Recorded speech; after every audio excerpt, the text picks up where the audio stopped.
Hello, everyone, and thank you for joining us today on our complimentary webinar, Effective Talent Development in 2018 and Beyond. This webinar is presented by Claude Werder, VP of Research Operations and Principal HCM Analyst at Brandon Hall Group, David Wentworth, Principal Learning Analyst at Brandon Hall Group, Daria Friedman, Principal Talent Acquisition Analyst at Brandon Hall Group, and Cliff Stevenson, Principal Workforce Management Analyst at Brandon Hall Group.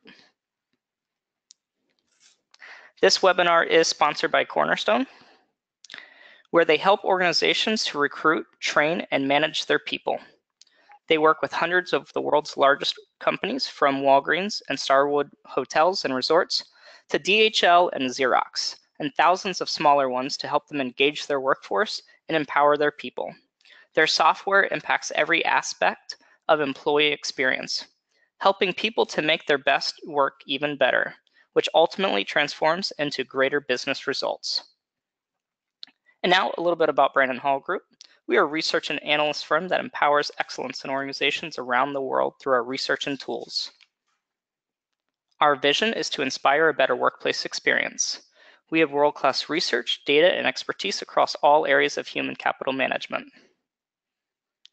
Currently, we have open surveys in wellness and well-being, women in technology leadership, and talent acquisition technology.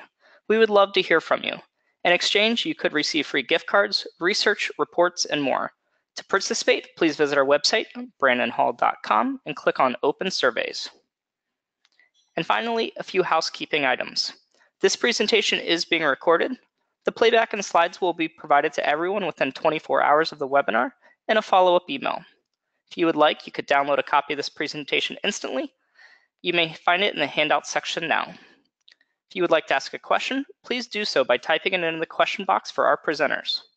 And now I'll turn it over to Claude so we can get started. Well, thank you, David, and good afternoon, everyone. And really happy to be here and to talk about this very important topic about talent development. Today, we want to kind of do an overview of the challenges in talent development. In today's work environment, it's important to develop an excellent experience for employees from beginning to end. And talent development is the way to do that. And the employment picture, as you all know, has changed so much. It used to be the companies created job requirements and candidates tried to convince the employers to hire them. And now the tables have kind of turned, and corporations now need to convince, in many cases, employees to join the organization, and then why they should take the job, and then the corporation needs to give them reasons to stay. So it's against that backdrop that we talk about the challenges in talent development and talk a little bit about what I call the bottom line, what the real issue is. And then this is a complex problem development along.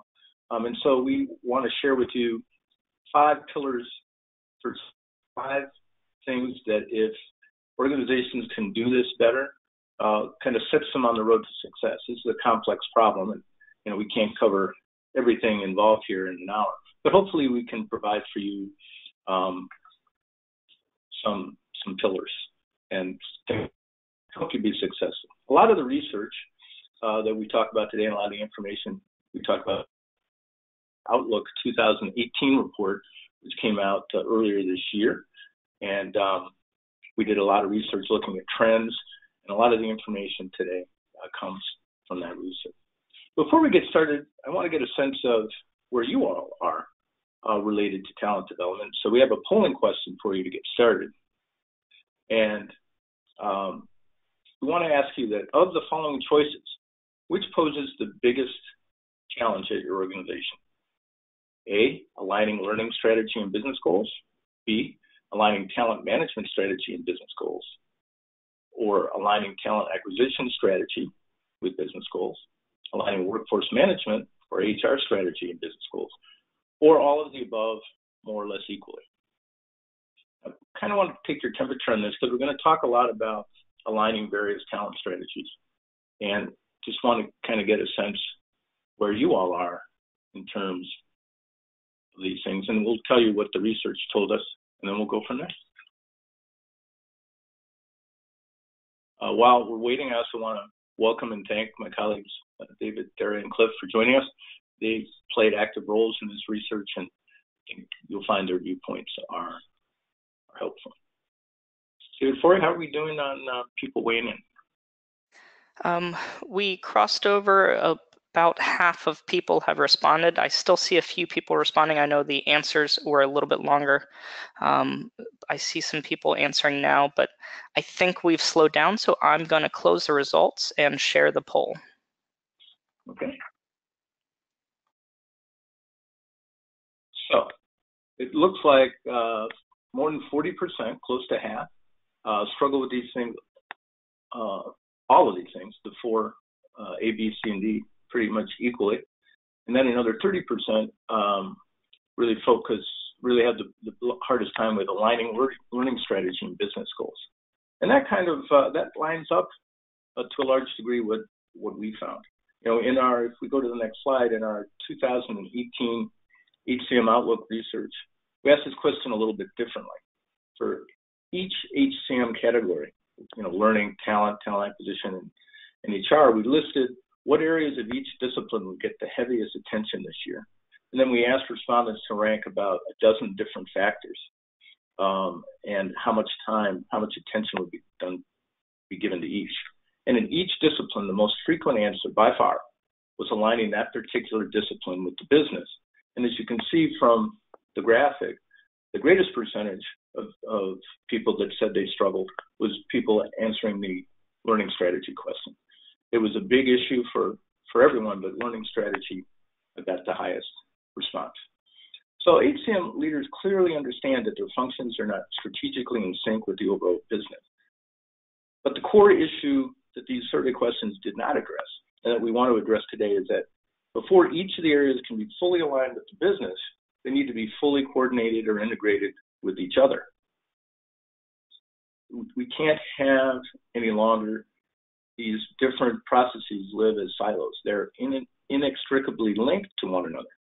So most HCM leaders know this, but because each discipline has its own unique strategies, functions, and processes, and require different skill sets, they often are organizationally siloed.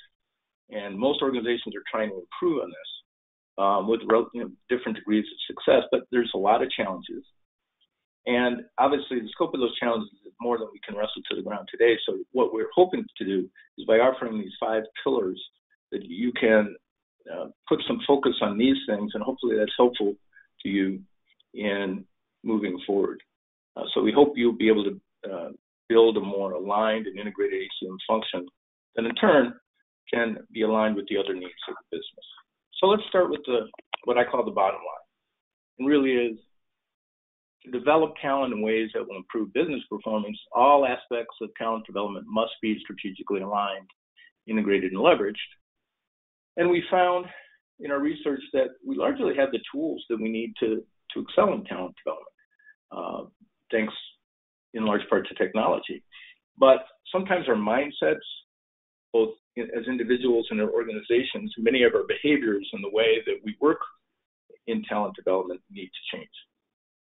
So with the admission that this process is normally complicated, we wanted to lay out the 5 pillars that we hope can really serve as foundation. So let's go through them real quickly, and then we'll drill down. Number 1 is do a better job of matching the DNA between job candidate and organizational culture.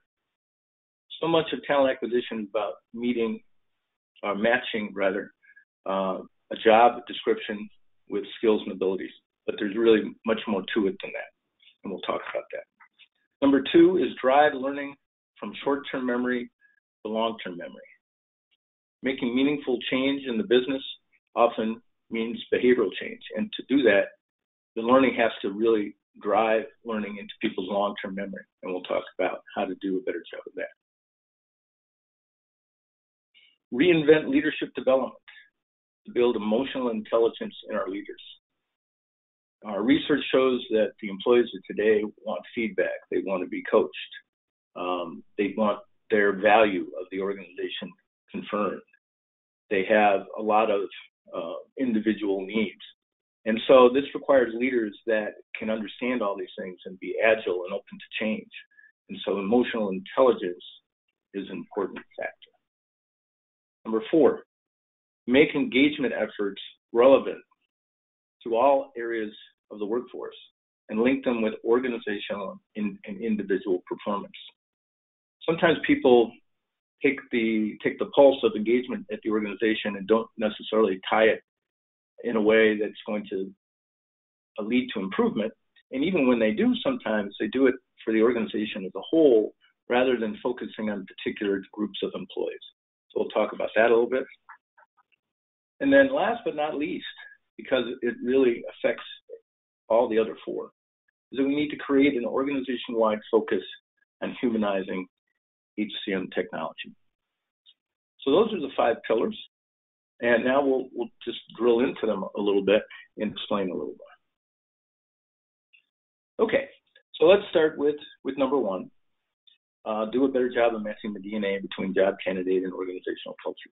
You know, identifying and assessing candidates based on their ability to do the job has largely been approached by, as I said before, matching an individual's resume to a job description. Assessing someone's ability to thrive in an organizational culture has been more challenging, and so therefore the evolution of how to do this well has been lagging. And so there's 2 critical elements to finding the right people: the ability to do the job, and then this one that we highlighted, their ability to thrive in the culture. And we need to get away from this simple identifying and assessing candidates based on their skill set, and the prerequisite to matching abilities to the job, in our opinion, should really be matching the candidate's values and work styles to the organization. Obviously, the skills are important, but if they can't work within the environment and they can't thrive in your culture, then the level of their skills I don't want to say it's irrelevant, but it's certainly not as important, and you're not going to get the most out of the employee. So let's take a look at this research on reasons for pre-hire assessments that we did in our 2018 hiring study. And we asked people what are the most important reasons for pre-hire assessments. And number 1 was to improve quality of hire. Number 2 was to identify qualified candidates in terms of the knowledge, skills, and competencies. And a distant third was to identify candidates that fit the organizational culture. So it's good that it made the top 3, but in our opinion, you can make a strong argument that it's really the most important thing, because it kind of lays the foundation for the candidate to thrive in the organization. And finding out what that fit is critical to making sure not only that they have the skills, but they have other attributes that are going to fit with the company. So as companies collect and analyze more data on employee engagement, employee retention, promotability, mobility, all those kinds of things, it's becoming increasingly clear that focusing on matching up the DNA of the organization with the DNA of the candidate is more important than ever. So what we see happening is that behavioral assessments will grow in popularity for evaluating candidates. Psychometric testing advancements combined with new technology will make these assessments highly effective and efficient and scalable. So the evolution of assessing fit, we believe over time will build this talent pool that can be more highly engaged and drive the results that organizations are looking for. It's not to say that the skill sets still aren't important, they are, but it's got to be both. And that as organizations, we need to move for doing a better job. So if we look at the top 5 hiring challenges, here's another element of challenge related to matching the DNA. If you look at the top 5 hiring challenges, number 1 is attracting talent. Number 2 is improving quality of hire, and then managing and maintaining candidate relationships, all important. Number 4 is alignment between recruiters, hiring managers, and job requirements. And to us, that really is as or more important than all of the others, because if you don't have that alignment, it's hard to end up doing the other 3. You know, if everybody's not working on the same page, if they're not looking at the assessment process the same way, if they're not coordinating, if they're not defining jobs the right way, if they're not creating an interview structure that gets the information that they need to make the best decision, all those other things are kind of impossible. So again, another reason for doing things a little bit differently. In addition to things I've already talked about, organizations still need to work, we believe, on making it as easy as possible to apply for positions, and also to make sure that the companies are also taking a good look at internal candidates. You know, high quality current employees, even if perhaps their skills and capabilities don't fully meet the job requirements, probably are a good culture fit if they're doing well already in the organization. They often present less of a DNA risk if they need more development. But a lot of companies tend not to focus on it. They tend to not focus as much on internal candidates. And this is another example where this is a good example of that all the processes need to work together in talent development, because you can have a good internal candidate from a DNA perspective that can reduce your risks that you have with an outside hire. But if you don't have strong learning and training programs in place, the internal promotion is not seen as the best option by the organization. And so internal candidates don't necessarily match up. You hire more external candidates, the attrition risk is higher.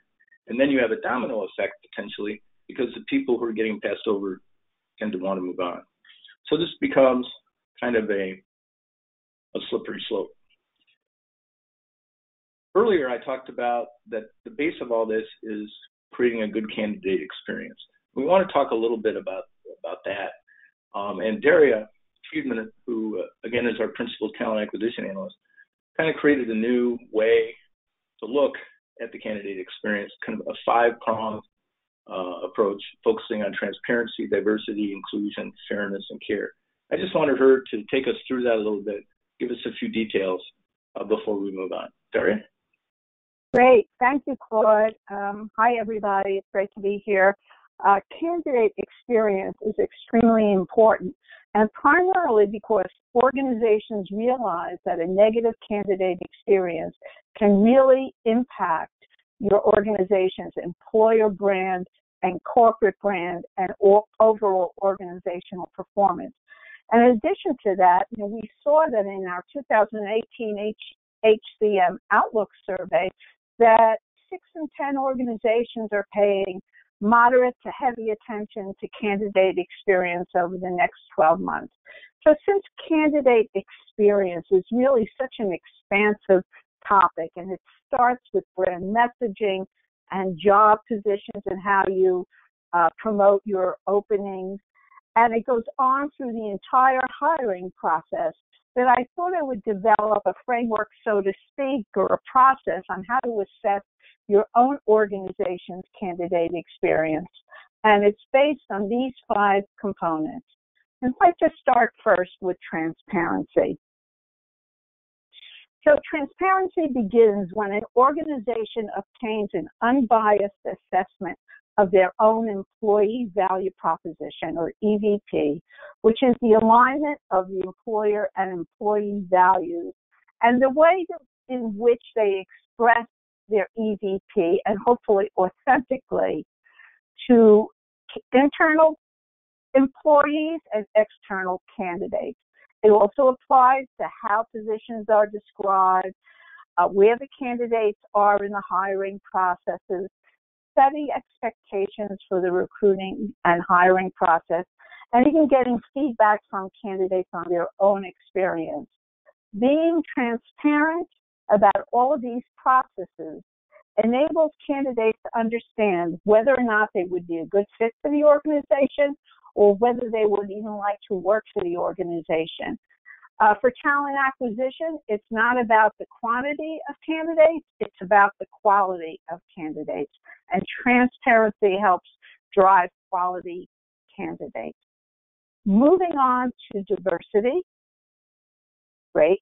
Making sure you attract a diverse candidate pool is very important to candidate experience. There are many ways to attract a diverse candidate pool, and I'll just name a few of them. First, promoting your opportunities to media channels where they have diverse audience, networking with institutions and groups, working with universities. There's a lot of ways to do that. Offering your own employees the chance to fill the position, monitoring the level of diverse candidates for each position, and that's where I think that a lot of organizations don't do as well. They don't seem to know what percentage of the candidate pool or the applicants are diverse, and also selecting candidates in an unbiased manner to be screened, interviewed, and hired. And so technology can really help in that way by controlling bias, unconscious bias. And an example would be candidate anonymization. There are some ATSs that provide that solution for you. Moving on to inclusion. So to have an inclusive candidate experience, it's important to include as many qualified candidates as possible in the search and hiring process. And as an example of technology that can help in that endeavor, video interviewing, which can really help ramp up the number of candidates to be screened. I know of a large financial institution that used video interviewing to be able to expand their college talent pool. So that was really great. And so there's another aspect of inclusion, and that's in providing needed accommodations, such as language interpreters or sign language, or just making sure that all the candidates can participate in all the steps in the hiring process. Next is fairness. So fairness also applies to all elements of the hiring process, such as interview scheduling, travel requirements, stretch assignments, the interview, PreHire assessments, and so much more. Try to be as flexible as possible in setting requirements for the candidates and be fair when considering the candidate perspective. This applies to internal candidates as well as external candidates. And next, moving on to care. So let's remember the human element in candidate care. It's important to remember that individuals seeking a new position are typically in a hurry to find that new job, and they may be experiencing a variety of stresses. Candidates will make decisions in part because they feel they will be comfortable working for the employer, and they believe that they can make a positive impact on the organization and in the new position. Only humans can effectively convey those sentiments. In addition to taking care to keep the process as efficient and effective as possible, keeping the candidates apprised of their status, next steps, and are good steps towards having a great candidate experience and caring for your candidates. And don't forget the online application. I know Claude mentioned this before, and it's surprising in one of the recent surveys that about 32% of the organizations are still experiencing candidate drop-off during the online application. And so it's important to make that form as easy as possible to complete, to nurture your candidates. You're going to reduce candidate drop-off and eliminate many of the candidate frustration. Claude, over to you. Well, good. Thanks, Daria. So, really, this whole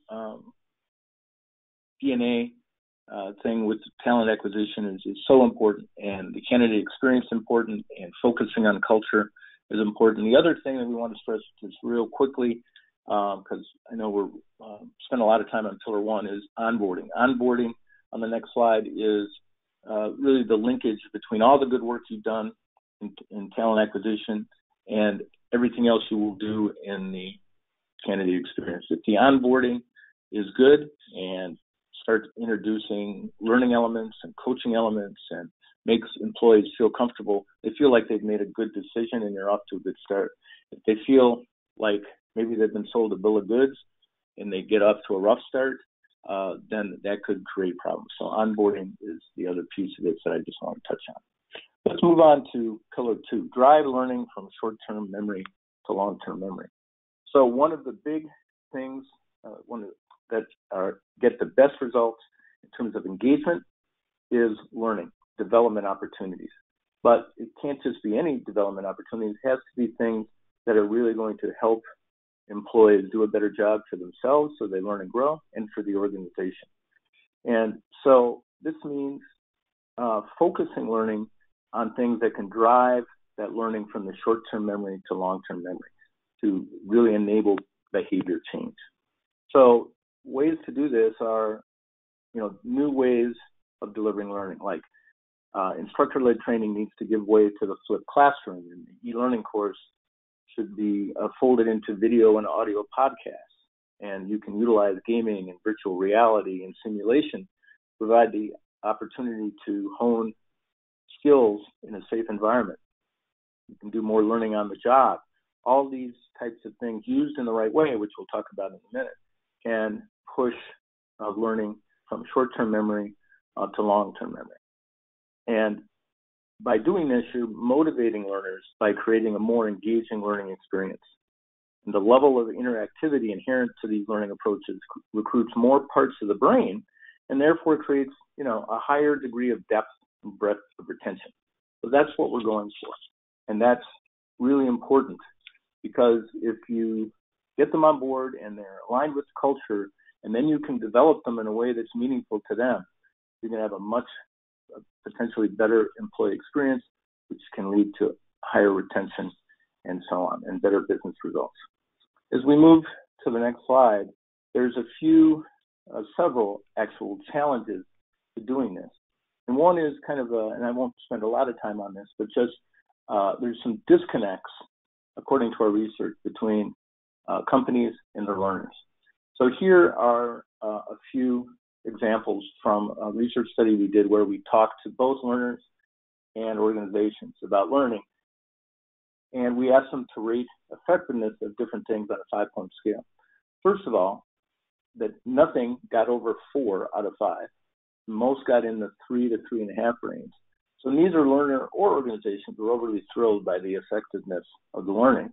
But there were a few areas, and we've listed 3 here, where there's a real between what the organization feels is effective in learners. Let's just take social learning as an example.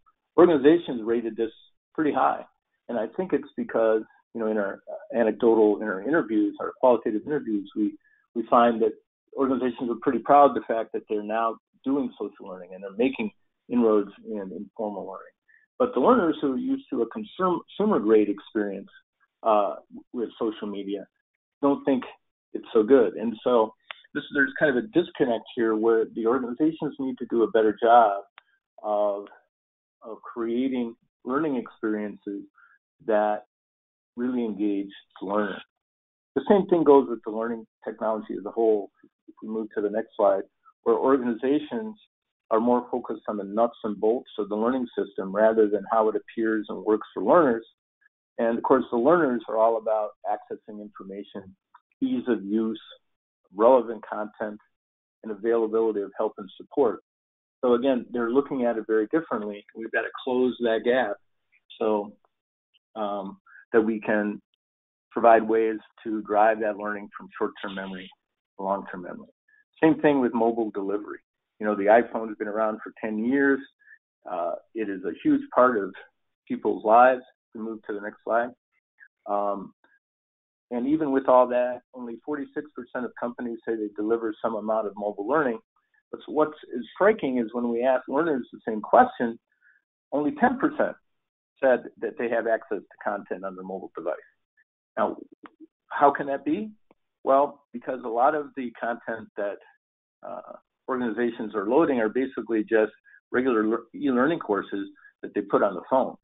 And learners are looking for experience like what they get outside the workplace. And so they don't even see that as mobile learning content.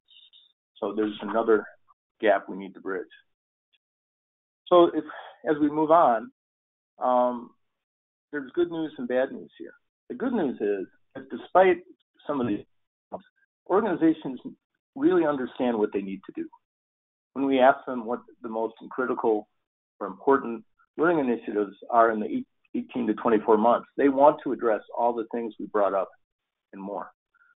they want to align learning strategy with the business. They want more experiential learning and informal learning, and they want to have better learning analytics and small content objects and incorporating mobile delivery. The problem is when you ask them what they're going to do about it in the next 1.5 to 2 years, very small percentage of organizations are ready to take action, so that they know it's important, but they're struggling to figure out. So the biggest problem then is that organizations look at these initiatives, I think, as individual steps rather than part of a larger whole, which is using learning to improve performance, to improve business outcomes. So our theory is, and our research shows, that if organizations start with the outcomes that they want to achieve and kind of work backwards and improve the match that learning provides, so that the learning matches learning drives the business outcomes, things work a lot better. And we developed a model called the Learning and Performance Convergence model. And I've invited Dave Wentworth, our Principal Learning Analyst, who helped develop the model, to just take us through it real briefly to kind of drive home the point of how this whole process can be easier and more effective and do a better job of driving learning into long-term memory. David? Yeah, thanks, Claude. And I think this really ties back to how this presentation started, talking about the idea of the alignment of all of these items, all of these different things in talent management, how they all need to be aligned with one another and overall with the business. And so what this model does is take that concept, the idea of aligning the learning with the business, which we see that companies still struggle with, making sure that their learning strategy is aligned with the business, and as well as taking that concept and combining it with being able to deliver a multitude of learning experiences for people to meet their different needs, and sort of how does that all work together. So it's a pretty dense model. There's a lot going on, so I'll try to do it pretty quickly, a good overview of it. Essentially what we want to do is start with what are the business performance outcomes that we are trying to influence? What are we trying to achieve by developing the learning? Too often as learning gets involved in the day-to-day activities of just being a learning function, it tends to look somewhat inward, and the end goal for the learning is to get it created and to get it developed and deployed, and then make sure people go through it. And check on completion rates. But in reality, what you're trying to do is there has to be some sort of business performance outcome that you're trying to achieve for this learning. We've got some examples of some pretty general ones. There could be any number of business performance outcomes specific to your organization. But for here, we have some examples like revenue growth or customer satisfaction. We're trying to improve customer satisfaction. So when you start with those, you then can say, okay, what are the learner performance outcomes that will impact those outcomes? What is it that a person can do in our organization that will help improve customer satisfaction? So we identify what those, say, 3, 4, 10 things are, whatever it happens to be, that will help a person impact customer satisfaction rates within the organization. And once we've identified those outcomes, we then figure out what the learning objectives are. How do we create learning that gets people to a point where they're able to either change a behavior, practice a new skill, gain some sort of new knowledge, whatever it is? There has to be some sort of objective to the learning itself. And so each of the learner performance outcomes, those behaviors, those skills, will have multiple learning objectives identified with it. Once you know what those learning objectives are, that's where the science sort of switches to an art of figuring out what types of learning are necessary to get to those objectives. In some cases, it could be informal, it can be experiential, it could be a more formal, classroom rated. The idea is not to focus too much on, if you're thinking of the 70-20-10 model, that it has to be in those proportions. In reality, what it is just use 70-20-10 to understand that people learn in different ways, and a lot of what they take in is experiential, and how do we best apply that to the learning we're creating. So you take that assessment of the modalities and what modality, what sort of experience is going to help get to that objective, and it's typically a combination of different modalities working together, and then you build that scenario, that construction, and roll it out. And then once it's rolled out, you can start to measure, right? And you can start right away with the easy measurements. Did people actually attend it? Did they like it? Did they pass it? Can they pass a test? And once you start getting into the things of, those assessments of Can they demonstrate that they gained some knowledge? You can start to go back now and measure in the other direction. You can measure those learning objectives. If they're able to pass an assessment, or if the manager is able to observe some sort of change, you can say, okay, things are working. We're moving in the right direction because those objectives that we aimed for are happening. If they're not, you can actually start to make changes now, right? You can go back and start to switch that instead of waiting to see if those business outcomes change, and if they don't, having to start all over again. You can start right away by identifying, okay, we've gotten to a point where our assessments show that those objectives are being met. And then a little bit further down the road, you can check on those performance outcomes. Are those behaviors being demonstrated? Is the needle being moved in performance management and those reviews, those conversations? Whatever those outcomes are those happening? And then even further down the road, you can then measure, since we deployed this training, has that business outcome that we were aiming for changed in any way? And a lot of times companies are afraid to do that because they say, well, there are too many variables involved, too many things influence those business outcomes. We can't possibly say that learning made that happen. But learning is one of the variables. So don't completely abandon the idea that learning has an influence. Own it. And if you use a model like this, you're able to at least draw a line that says, look, when we aimed at this outcome and we put this into place, we saw that things did change. And so we are comfortable in saying that learning has an impact on that outcome. And this is just going to help organizations not only figure out the mix and the blend of the types of learning experiences they want to deliver, but it also is going to help with the overall measurement and the alignment of learning with the business strategy.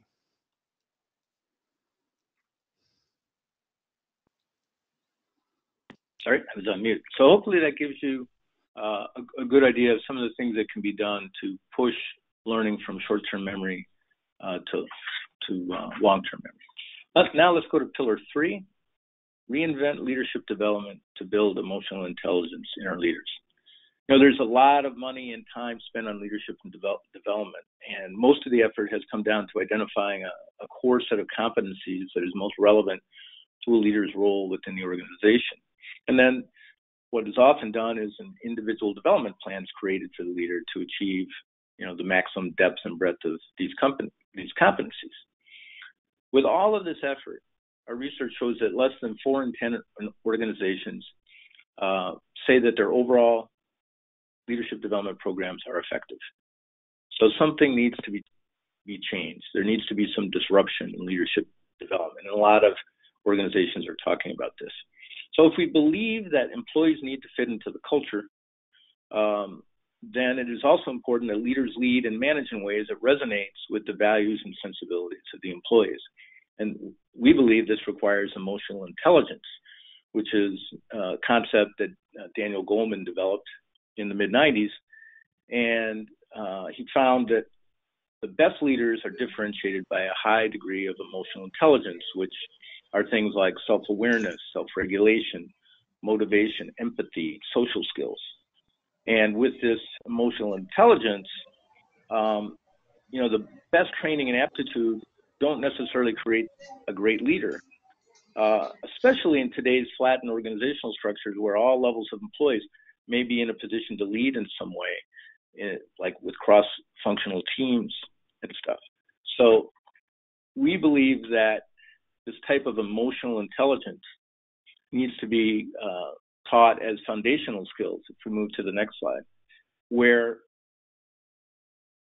high-performing employees, really all different types of employees, emerging leaders, people who have potential to lead, should be trained in these basic foundational skills that help people have more emotional intelligence. And so practically what that means is being able to make good decisions in a variety of situations, to be agile, to be able to respond to the situations they're in. And as I said, organizations are calling on people much earlier in their careers than they used to be to lead. Maybe not traditional leadership, top-down leadership, but team leadership, project leadership, coaching, mentoring. And to do that well, you have to have these foundational skills. If we go to the next slide, our research looked at what organizations think of their various types of leadership development programs. And this graph shows the percentage of companies that believe that their LD programs at various levels are effective or exceptional. That's not a really good percentage, but the thing I want to focus on is the bottom bar, that the high potential and emerging leaders portion of leadership development gets the lowest effectiveness rating. And this is despite the fact that 90% of organizations have a targeted program aimed at high potentials and emerging leaders. And we believe the reason that it's not effective, if we go to the next slide, is that organizations are focusing with these emerging leaders on the same competencies as they are with executive leaders, strategic thinking, and the things at the top of the chart. But the things that the foundational types of leadership that focus on emotional intelligence are the things that get less attention, especially at the emerging leader level, such as innovation and creativity, collaboration, inclusiveness, inspiration. In addition, in the digital age, there are a lot of new competencies that need more attention.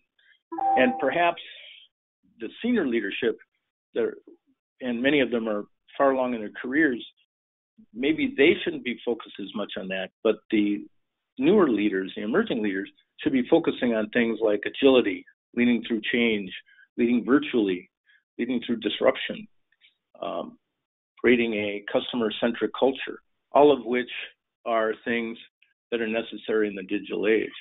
So if we can lay the groundwork in leadership development with foundational training on emotional intelligence, we believe that organizations can have a lot more success and set themselves up for the future of leading and creating that employee experience that the employees really need. So we'll move on to pillar number 4, which is making engagement efforts relevant and linking them with organizational and individual performance. You know, engagement activities can have a tremendous positive impact on how employees view the organization and their level of commitment and discretionary effort toward helping the organizations meet its business goals. Too often, however, engagement stops with the annual or biannual survey. It's important to link engagement efforts to performance, and Daria will tell us briefly how to do that. But then beyond that, as we move to the next slide, we need to really focus engagement based on the types of employees we're dealing with. So let's take a look at this chart of highly engaged employees by employee group. You can see that executive leadership, 60% are highly engaged. That's pretty good. Then critical talent, 50%, not bad. And it starts going down. Diverse talent. And most organizations are trying to improve diversity. The highly engaged employee pool of diverse talent not as good. Then you get to new hire graduates and remote workers. Only 24% are highly engaged, and the number of remote workers is growing rapidly. So it's important not to just focus engagement efforts and try to get people more engaged. It's looking at what's going to work for different employee groups. And so we want to just take a slight, we're running a little short on time, so just take a little bit of a focus on talking about this a little bit more and about linking engagement to performance and deviating it by employee group. Daria?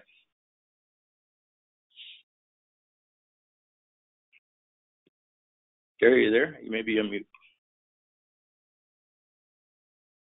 Sorry, I was on mute. Okay, thank you, Claude. Moving on to the next slide. Okay, so I want to make 2 points and sort of dovetail with what Claude just said. As you saw in the previous slide and this slide, that the different segments of employees are at varying levels of engagement. And so what you need to do is make your engagement efforts relevant to those employees. And I think you need to include all of those employee segments and not just a few. And that's the reason because, sometimes if you implement one engagement strategy, it may not work with another group. So in other words, here's a real quick example, is if you decide for some reason that if you offer snacks in the offices that you're going to engage your talent, your remote workers may become disengaged because they're not getting the same benefits. So I just want to reiterate that it's important to think about all the different segments and how your engagement activities are going to impact them too. Now, the other part that I want to talk about is linking engagement efforts with organizational and individual performance. And when you link those engagement results or engagement survey results, say for instance with coaching and mentoring for certain employees or career paths for other employees, that's when you're applying or linking engagement to individual performance. And it's also when you're going to move the needle for organizational performance. And what you see here is that there's two groups of organizations. Both groups of organizations prioritize engagement, but organizations, the ones in the green bar, are the ones that link engagement results to employee performance. The ones in the red bar don't link engagement results to employee performance. And consistently across all the different key segments, those that link engagement results to employee performance have a higher level of engagement within each of the categories of employees. Thank you. Or? So, yep, I'm here. Thanks. So thanks for that. And just to wrap up this, I think the two keys here, just to wrap up. One is you have to figure out what people in your organization want, different employee groups. And then two, make sure that you're taking efforts to really improve the performance. And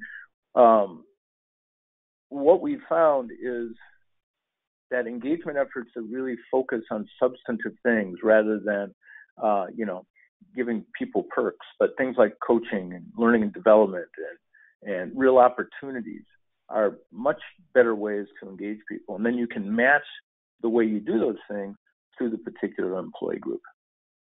All right, our final pillar, like I said, last but certainly not least, is create an organization-wide focus on humanizing HCM technology. So, wherever I go, and I go to a lot of conferences and events, AI, machine learning, and process automation have become the buzz terms in HCM technology. Everybody's talking about it. There's also another element in this new age technology boom that needs to be addressed, and that's humanizing the technologies. Sometimes technology can be very daunting. I was just at a conference, and I was just talking to a woman who was just overwhelmed by all the technology that her organization was trying to, force upon her and all the things she needed to do. And it wasn't working well for her. She had some real issues with how to use it, and she was really stressed out. That's not what we want to do, right? Technology needs to take on more human elements and behaviors to make employees more comfortable with using it. Another way of saying this is we have to create the same technology experience in the workplace as many of us find outside the workplace with our phones and our tablets and our different apps and Amazon Prime and all those things that have become part of our lives and drive our personal lives. We want to apply that type of thing in the workplace. So I've invited Cliff Stevenson, who's our expert on such things, to just talk a little bit more about this and to wrap up this afternoon. Cliff? Yeah, thank you, Claude. Yeah, it's a great point. You mentioned the woman that you met. That's not a one-off. That's something we're seeing from our own research. We've got some numbers here on the slide coming up that shows that we asked people, what are your top concerns with employee data? And number one is security and privacy, right? But that third one is just what Claude was talking about, that dehumanization of the workforce. And that has jumped up tremendously in people's minds that we're seeing from the research. I didn't even crack the top 5 as little as 3 years ago. So I don't think it requires any amount of Nostradamus-like prediction abilities to say that this is going to continue. This is a real concern that people have. And I think it should be noted that this is a little different than job loss. I think when we hear about dehumanization, sometimes we assume that means people are worried that, the robots are coming for your jobs. But really what it is that people are concerned that they're seeing things, they're worried that they're seeing things like job decisions, promotion decisions, hiring decisions being made by an algorithm instead of a person. And I think it's part of our job as HR professionals and analysts and everyone else in our community to, put a human face on these sort of concerns. These are valid concerns, and it's something that we do have to address. We have to let people know that what we're trying to do is actually create a more human workplace. And the way you do that is you communicate to people directly. Don't just assume that, they're not worried about these type of things, because they are. And still, what humans do better than any machine is talking and communicating with each other. We can actually use systems to help us understand each other better, to get a more human connection.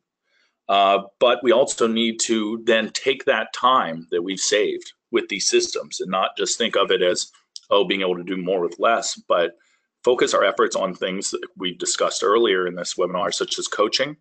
There was a Washington Post story that looked at Google's research. And Google looked at the most important skills for their most successful employees, right? And they said, all right, the people who do the best here, what are the skills that they have? And none of them were technical skills, at least not in the top 5. They were all what we would call soft skills. And coaching was number 1. And that's something we've seen as well. If we remember Dave Wentworth talking about linking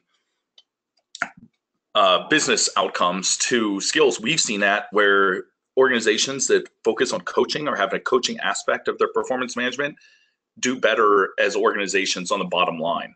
Revenue growth, profitability, employee satisfaction. We know how important coaching is. So it's really important to use technology in a way that actually creates a better human connection, allows us to use our human skills, the things that basically only we can do, to greater effect. And this is just something that's happening in the workforce. I mean, there's no way around this.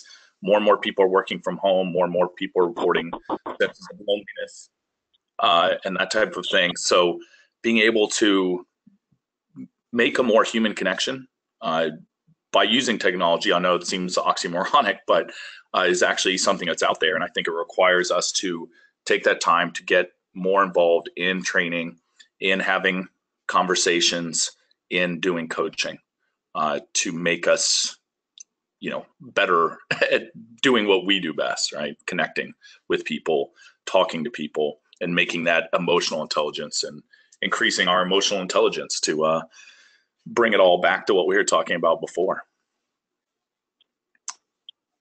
Thanks, Cliff. I hope I wrapped it up. Okay, thanks. Just to put a point on that, I'm at a guy by the name of Jacob Morgan, that some of you might have heard, is an expert on employee experience. Talked at length about this yesterday, and he said, that a lot of people feel that technology is going to take jobs from the workplace. And he said that while that's possible, that's only if organizations don't position technology in the right way. If they look at technology as a way just to be efficient, then jobs can be taken. But really, technology works best when they augment people. If you can create technology, for instance, Cliff was talking about coaching. If you can create technology that helps people be more effective at coaching by maybe keeping track of the people they're coaching and setting goals and having ongoing conversations when they can't talk person to person all the time, whether they're just busy or whether they're remote employees, this is helpful. If you can create learning technology that helps deliver learning in more engaging ways, that's helpful. That augments people and allows them to reach their potential. But we have to make sure that as an organization that we're doing what we need to do to make that technology augment people and not replace people. And that's kind of the message we're we're trying to send here. So to wrap up, just a few takeaways. I know we've thrown a lot of information at you here, but what we hope you can come away with it is that all areas of talent development are related and dependent on each other for success, and that hopefully we can all work toward taking a more holistic approach toward talent development. And we touched on this at the beginning, maybe not enough throughout the presentation, but the communication and collaboration in all areas of the organization are really vital to pull all this together. There's a lot of things to coordinate. There's a lot of moving parts here. And so the culture comes into play. Can you establish a culture in your organization that fosters collaboration and communication and cooperation? So that's another point. Finally, creating integrated talent development is a marathon. You know, there's a lot to this, and to just try to take a strategic approach. We've introduced these 5 pillars. It's just things that maybe to think about. They can be a starting point. You probably can't do all of them at once. We're not advocating that you do, but there are things that if these things are in play, then a lot of the other aspects of integrating and coordinating talent development become easier. So I hope this has been helpful, and I think David, is there any questions or anything that you would like to add before we sign off here?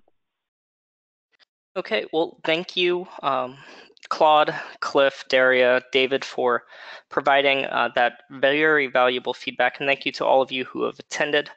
If you didn't get a question, the time to ask a question, please email success@brandonhall.com. We'll be sure to get back to you. Again, this session was sponsored by Cornerstone OnDemand, so thank you to Cornerstone for sponsoring and making this session possible. Claude, if there's any final thoughts, you can go ahead and add them now. And as one more thought popped up into my head, if you'd like to download a copy of this presentation, you may download it in the handout section now, and we'll be sending out a link in 48 hours to watch the webinar replay if you missed it. Claude? Thank you, David. Yeah, I hope this has been helpful. I know we threw a lot of information at you. I think that the overriding thing here is that everything that we see is that everything we do is going to be about employee experience, and that all these things we talked about today are focused on trying to improve that employee experience while at the same time creating an environment where organizations can be successful and engage employees so that you can better meet your business goals. So thanks for listening. Thanks for spending an hour with us. We hope to see you in a future webinar, and have a great rest of the day.